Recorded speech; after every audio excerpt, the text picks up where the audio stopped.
За сайн уу манайхан, энэ удаагийн дугаараар Барби ба Хунт нуур анимашныг бэлтгэн хүргэж байна. Барби охин цуслангийн байшинд ортол бүх охид гүн нойрондоо автаа унтаж авах бөгөөд Келли охин л байсангүй. Келли охин гадаа суужчихсан Барбиг ирэхэд би унтаж чадахгүй байна. Энэ газарт тасахгүй байна. Гэртээ хурдан армаар байна гэдэг. Барби тэнгэрт галзах оддыг зааж энэ бол хун. Чи хүн басаа охины түүхийг мэдхүү гэж хэлээд одод гэх нэртэй охины түүхийг ярьж өгч байгаагаар кино маань эхэлдэг. Хотын жижигхэн тосгонд одод гэх охин аав эгч хоёртойгоо хамт амьдардаг байлаа. Охин аавдаа туслангаа бүжиглэж байтал аав нь чи үнэхээр сайн бүжиглдэг тул эгчтэйгээ хамт өнөө орой болоо хотын бүж рүү явах уу гэдэг. Охин хэрэггүй ахаа гээл татгалзана. Энэ үед эгч нь морь унчихсан ирж өдрийн хоол аваад яваад өгнө. Үзэгдэл солигдож, ном сумаар бай харваж буй ханхуу шуудатай өвс рүү харвахтаа зэрэгцэн ээж нь гарч ирж таардаг. Ээж нь ханхууд нэг зүйл өгөөд өнөө шин үдшилэгт ирэх чиний сүйд бүсгүй болоход тохиромжтой гүнж нарын мэдээлэл гэх нь тэр. Ээж нь нас дээр гарсан тухайн улсын хатан хаан бөгөөд олон жил ганцаараа усыг удирдах байгаа тул удахгүй хаан ширээг хүүдээ өглүүлэхээр бэлдэж байгаа болж таардаг. Бас болоогүй хөөрхөн ач нартай олмор байна шүү л гэдэг. Одод охиныг гэртээ байж байтал тосгоны замаар ганц ивэрт давхиж авах бөгөөд хотын иргэд түүний араас барьж авахаар хөөж эхэлнэ. Ганц ивэрт ойроо зүгтэж хотын иргэдээс салж чаддаг ба одод ганц ивэртийн хойноос дагаад явдаг. Ганц ивэрт хүрхрээний хажууд байрлах аюултай модон замаар явхад одод түүний эрсдлийг мэдсээр байж болгоомжлын араас нь даглаа. Тэгтэл ганц ивэртийн иврээс гэрэл цацарч иврээ агуун жулуунд хүргэх мөчөд өөр зам нэгдэж байна шүү. Зам хаагдахаас өмнө одод тэр газар руу дагаад орчихдог. Тухайн газарт ороход үлгэрийн мэд маш сайхан байгальтай газар байдیں۔ Ганц ивэртийн хойноос хөөж байтал ганц ивэрт модон тэгэлдэж гисэн байхыг хараад тайван байгаарай гэсээр одод төхөн очиход ганц ивэрт гинцхэн хүний хэлээр яриад чи орооцолдоогүй юм чин амархан л даа гэхин тэр. Одод чи ярьж чаддаг юм уу гэд ганц ивэртийн хүлэгцэн уяаг суллах зүйл хайж байтал ой амьтад бас нэг агаар тогтсон шидтэн холоос ажиглаж хүн байна гэд ярилцаж байдаг. Одод модон шигдсэн болрыг суулж авахд ой амьтад гайхан хар зогсно. Ганц ивэрт чи наатаха зүгээр суглаад авчихсан юм уу гэд гайхад идэв. Шидтэн тэдэн дээр ирэхэд ганц ивэрт харсноо ирэхэм дээцээ тэр чулууг ашиглаж ахлаа гэхэд одод буруу зүйл хийсэн гэж бодоод намайг уучлаарай гэдэг. Энэ ганц ивэртийг Лайла гэдэг. Шидтэн ододод хандаж чи биднийг аврахаар иржээ гэж хэлээд нэгэн түүхийг ярьж өгнө. Олон жилийн өмнө шидтний үеэл Ротвард гэх итгэхэд энэ шидэд ойд амьдардаг байсан бөгөөд хаан эзэн өөрийн залгамжлагчаар Ротвардыг биш шидтнийг сонгоход ихэд ууралсан үеэл нь шидэд ойг орхиж удалгүй охиноо аван хар шидтэн болчихсон бидэн дээр буцаж ирсэн. Ингээд шидэд ойг баг-багаар өөрийн болгосон бөгөөд түүний эсрэг тэмцсэн дагин болон одоо нарыг бүгдийг нь амтан болгож хувиргасан гэдэг.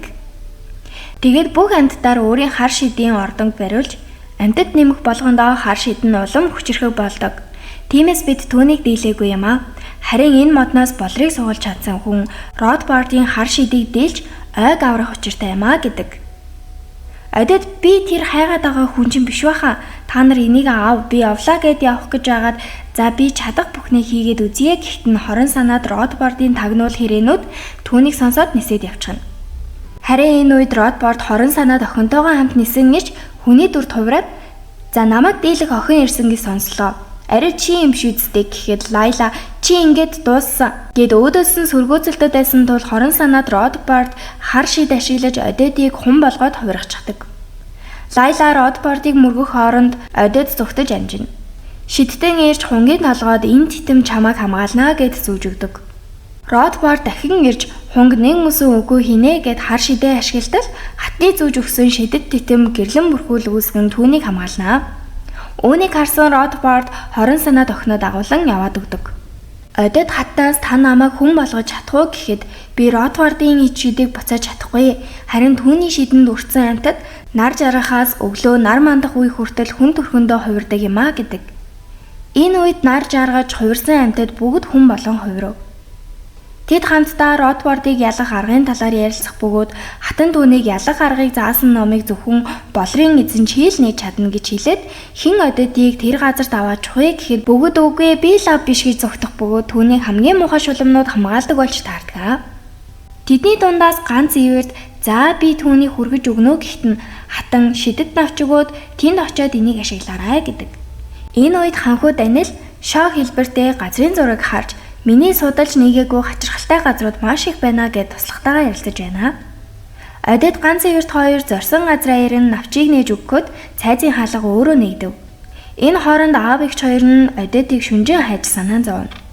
Манай хоёрыг цайзад ороход хөгшин авраг битэн өгтөж аваад хатны өгсөн навчийг үнэрлэж үзснээ амар их баярлаад бүх намаа хайж ухаж үзээд сандал өгч суу муу юу идэх вэ гэж мэгээд нилээн сайхан аштай болчихдог. Тэгснээ миний мэддэг шидтэнгүүд бүгд явчихаж би ч хөгшөрчээ гэж уйлж мулаад байхад нь Одод чи бидэнд хэрэгтэй гэхэд номыг олж өгөхөөр болдог. Уул нь ном нь нүдэн дээр нийл харагдаж байхад олохгүй хайсаар агаад шүн дуусаж нар мандснаар Одод хувирч хүн болно. Энэ үед хорон санаад аав охин хоёр Ододын толгооноос яаж цэцмийг салгах талаар ярилцаж агаад хүнээс тэр тэтэм Ододыг хамгаалж чадахгүй. Тэгэхээр хүнээр цэцмийг авахулах хэрэгтэй гэдэг. Ханхуу Даниэл анх удаа ойд ирж хорон санаад Ротбардыг дагаж шидэд ойруу сонирхолтой хөтлөгдөн орно. Яг үнэндээ энэ нь Ротбардын хорон санаагаа хэрэгжүүлэх өрөг байсан юм билээ л дээ. Ротбард Ододыг айлган араас нь хөөх бөгөөд үүнийг ханхуу Даниэл харж ном сумаа гарган Ододын зүг чиглүүлэх бөгөөд үзэсгэлэнтэй хунг хараад сум тавьж чаддаггүй. Нар жаргаж Одод тэр дороо хүн болон хувирахад ханхуу Даниэл түүн дээр ирээд мэндэлцгийн. Одод ханхууд бүх учрыг хэлэн зохистол Ротбард чи чинь хэрэггүй амтан байсан байна гэд ханхууг муу айдал амтан болгон хувирах гэтэл Одод өмнөр нь орж түүний хар шидийг зогсоож чаддаг.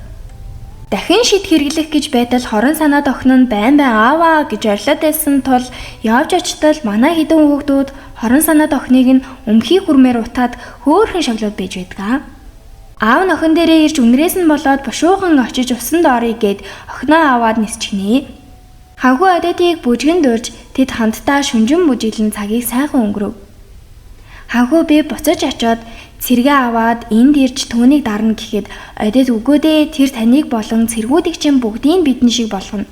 Үнэхээр надад тусламаар байвал аав эгч хоёрыг минь олж уулзаад намайг сайн байгаа удахгүй очно гэдгийг дамжуулаарай гэхдээ зэрэгцэн нар мандаж бүгд хувирав. Ханхуу хэрвээ чи ордонд ирвэл би явна гэхэд нь Одод маргааш орой очно гэд амлчихдаг. Ханхуу амлсан ёсороо Ододын гэрт ирэхэд аав эгч хоёр нь охиноо хайхаар явсан байдаг бөгөөд тэднийг ирвэл надтай уулз гэрээ гэж тосгоны эргэнд хэлээд ханхуу яваад өгнө. Дараагийн шөнө нь өнөөх номыг олсон нөхөр номыг аван тэдэн дээр ирэхэд Одод түгжийг тайж номыг уншихад болрыг суугалсан хүн жинхэнэ хараа олсноор бүх хар шидийг устгаж чадна. Харин жинхэнэ харийн эзэн нь өөр хүнд хариагвал шидэд болрын ид шид алга болно гэсэн байв. Ингээд тэр хэд Ододод бүжиг зааж өгч гоё хувцас бэлдэж өгөөд маргаашийн удирдлагт явуулахар болтгоо. Тэднийг ийхүү бүжиглэж байтал авраг битэн Ротбард шүүрээд аваад явчихна. Хатан түүнийг ид шидээ ашиглан зогсоох гэсэн боловч төхөөрийн ид шид дуусаж байдаг шүү. Хорон санаад Ротбард номыг уншаад орой болох үдшилтэд охиноо Ододын дүрд хувирган явуулахар болж харин чи ханхуугийн сэтгэлийг өөртөө татаарай гэдэг. Үүнийг сонссон авраг бит чиний наад бодол бүтэхгүй гэхэд нь түүнийг бяцхан үт толгойд хувирах чадна. Одод Ротбардын харанхуй харшид ирж үт толсон авраг битэнг аварч өсөглөн хэрээнүүдээс цогтож чадна. Маргааш нь хааны ордны үдшилэг болж ханхуу Даниэл Ододыг ирэхийг хүлээж зогсно. Тэр үед хорон санаатнууд ирж ханхуу Ротбардын охиныг Одод болгож хараад хамтдаа бүжиглэж эхэлнэ. Одод ирж хааны ордны цонхоор харж зогсдол ханхуу хорон санаатны охиноос надтай гэрлээч гэж хэлхэн тэр. Ротбард та миний охинд үнэхээр хайртай юу гэхэд ханхуу би үнэхээр хайртай гэж хэлэхэд түүнийг сонссон Одод ухаан алдан унаж шидэд болрын ичид алга болов. Энэ үед хорон санаад Ротбардын охин эргээд өөрийн төрхөндөө хувраад яваад өгнө. Ухаан алдан унсан Одод дээр хорон санаатнууд ирж шидэд болрыг авахад ханхуу гарч ирэн сэлмээ далаад л сэлбийг нь үд олгоод хувирчихна. Дахин шид ашиглахад ханхуу болцсноор хорон санаад Ротбард өөрийн охиноо гахаа олгоод хувирчихдаг. Энэ үед хатан ирж Ододыг аваад явах бөгөөд тэднийг харсан Ротбард араас нь хөөж манай хэд мод мөргөн осолдно. Ротбард хар шидээ ашиглаж хатныг жижигхэн хулган болгож хувиргаад ханхуудад тулалдах бөгөөд энэ үед Одод сэрэгтэн ханхуу түүний өмнөр орж хоёул хамтдаа хар шидэнд өртөж унахдаа би биенийхээ гарыг барин унана. Гэтэл болрын шид устсан байхад Ротбардын хүзүүндэх болроос гэрэл цацарч түүний орд харж бүхэлдээ нурж цэцэг навч дэлгэрж ой бүхэлдээ сэргэж бүх амьтад эргээд хүн болж хувирав. Манай хоёр унахта гаргаараа давхарлаж унсан нь хоёр хүний бие нэг сэтгэл босноо харын шидийг устгах ид шид бий болсон болж таардаг. Ингээд хар шидийг дарж чадсан тэд хамтдаа дуулж бүжиглэн байх бөгөөд хорон санаад Родборд цагны шувуу болж хорон санаад охин нь цэвэрлэж болчихсон тоосны харшилдаа зовж байгаагаар үлгэр дууснаа. Энэ түүхийг сонссон Келли охин унтахаар өрөөндөө орж байгаагаар кино маань төгсдөг. За ингээд дараагийн дугаараар уулзтлаа. Түр бай бай.